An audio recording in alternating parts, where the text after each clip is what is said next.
Good morning. I'm Senator Yuan Pao Wu from British Columbia. It's my pleasure this morning to sponsor and host a press conference on behalf of hundreds of Chinese who are settled in this country, have been settled for many years.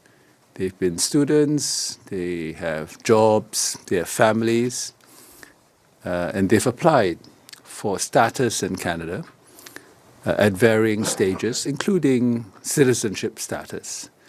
And many of them have been waiting for a very, very long time with very little information on the condition, on the status of their applications.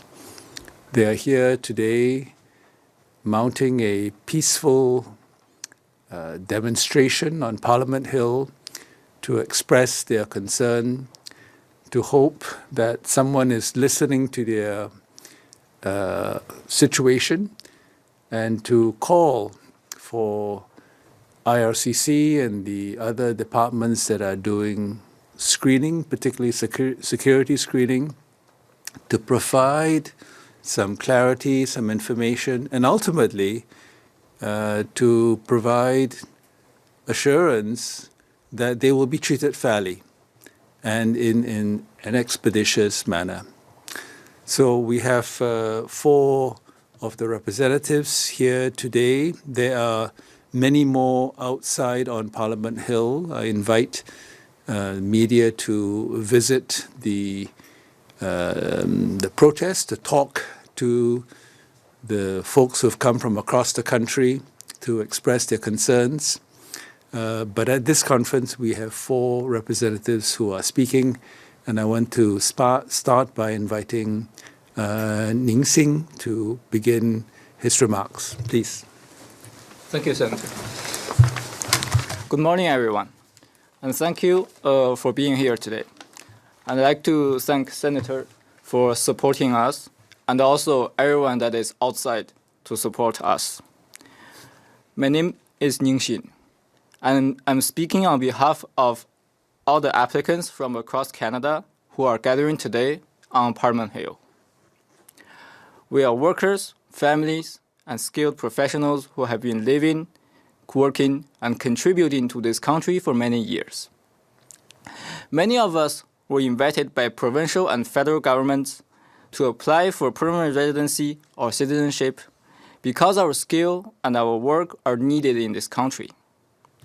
But when our application reached the final stage, the enhanced background check, also known as security screening, brought our files to a halt. What once took months now has taken years for many cases, without clear communication, timeline, and answers. That is why we are here today, to call for a reasonable timeline and greater transparency in Canada's immigration system. More than 200 people from across country are joining us today, and many of us are from the Chinese community who feel the process has become a black box.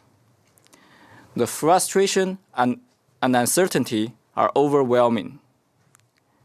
Currently, the backlog has reached more than 23,000 only for permanent residency.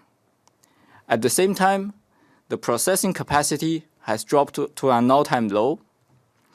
Every month, there's more than 1,000 new cases entering the system, but only fewer than 500 are completed. So the backlog is growing rapidly. What is normally expected to take months is now projected to take more than 5 years. Years of waiting have placed thousands of families in a state of uncertainty where they can no longer see the end of the tunnel. In fact, in a related petition to the House of Commons, we have gathered already more than 6,000 signatures in less than 2 days. We are calling for 3 things: adherence to reasonable service standards, temporary resources to help clear the long backlog, and greater transparency, including explanations and estimated timelines. The people here today respect Canada's laws and institutions. We chose Canada because we believe in its values of fairness, justice, and opportunity. All we are asking is for a system that is fair, transparent, and predictable. Now I'll invite my colleagues to share their stories.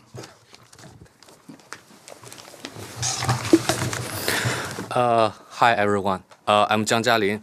I'm a licensed physician from China, and I have all the essential skills and credentials, but I lack the permanent residency to use them here in Canada.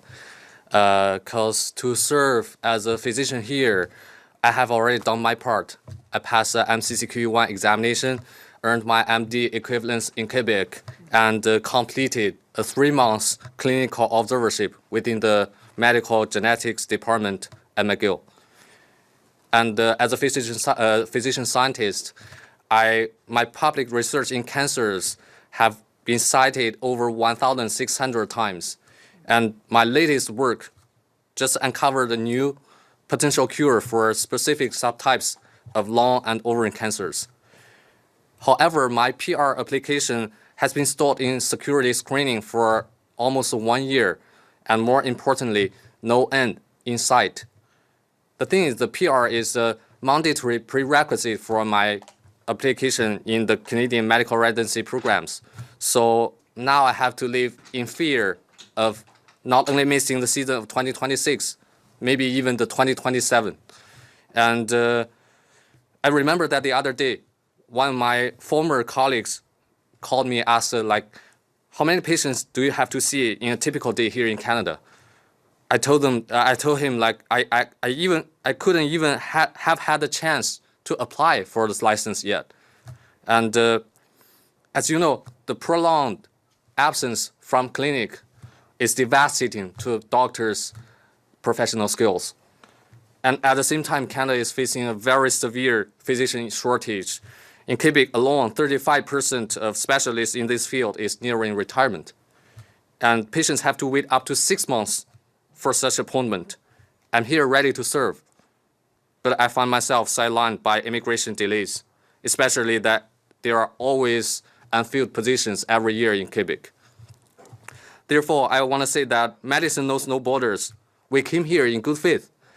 So I humbly ask for the support of everyone present here, and your awareness, your kindness is our first step to the justice. And timely action, please. Let us work, let us serve, let us heal. Ensemble, bâtissons un Canada plus juste, plus fort et plus grand. Je vous remercie. Thank you very much. Hello, good morning. My name is Xing. My family name is Shah. People call me Richard. 3 years ago, my wife came to Canada for work. At that time, I was a university professor in Shanghai, China. I left my job and came here because I wanted to stay with my family and start a new teaching career here. Like many of my compatriots, I believe Canada was a fair and transparent country, a place where if you work hard, you can start again. My plan was very simple, to become a high school teacher here. I knew the transition from a university professor to a high school teacher here would not be easy, but I was ready to learn, to improve my English to near native level, and even to go back to school after the age of 40. But this endless security screening has trapped me in place. I have already been admitted to a teaching program here, but because this process never ends, I cannot move forward. My family cannot afford the high international tuition, so I cannot enter this profession of teacher. I can't build my future I came here to build. I was a good teacher before, and I'm still a good teacher even today. But yet now, the only work I can do is to tutoring students a few hours after 5 p.m., which I cannot support my family, of course. Because It's not because I'm unwilling to work hard, but because without a license, I can't teach in this country, even with a PhD degree. So for the past year, I have lived in anxiety, regret, and frustration. It has damaged my mental health. It has hurt my family relationship. It has hurt the relationship with my child. I feel anger towards my decision. Anger towards a system that promised fairness, but has left me waiting without answers. We are not asking for special treatment. We are simply asking for fairness, transparency, and a chance to contribute to a country that we want to call home. Thank you.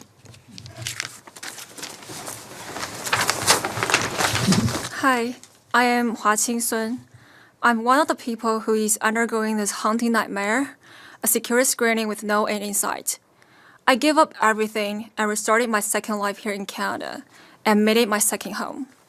Today, I stand here after exhausting all my options to deliver this message to all agencies involved.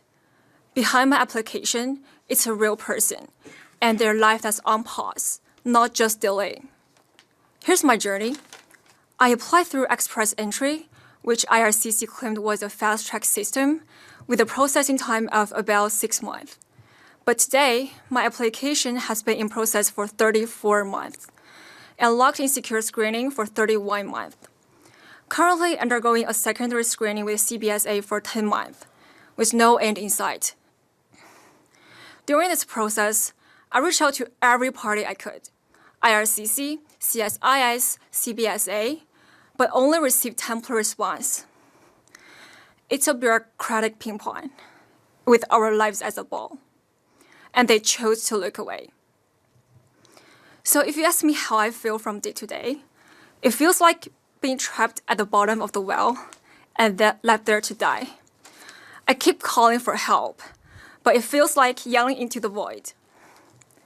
My anxiety, my frustration comes back multiple times a day, and it's there the moment I wake up. Next month, I will face an impossible choice, taking another pause in my life. Without the permanent residency, I will end up in a financial crisis and lose my very first home because of the unaffordable foreign buyer tax on the pre-sale home I bought 3 years ago, when I never thought this could happen. This is simply not fair. Every morning, every day, every month, I hold on to this hope that this will finally end. But every time, it slips away like a pipe dream. So here, to IRCC, please see us. Not as case numbers in the queue, but as people with lives, families, and futures that cannot wait indefinitely. Acknowledge the impact your delay have on us. Make a decision, and make it now. Thank you. Thank you, merci. We don't have any questions at the moment. Nous n'avons pas de questions pour le moment. So this will conclude the press conference. C'est ce qui conclut la conférence de presse. Thank you.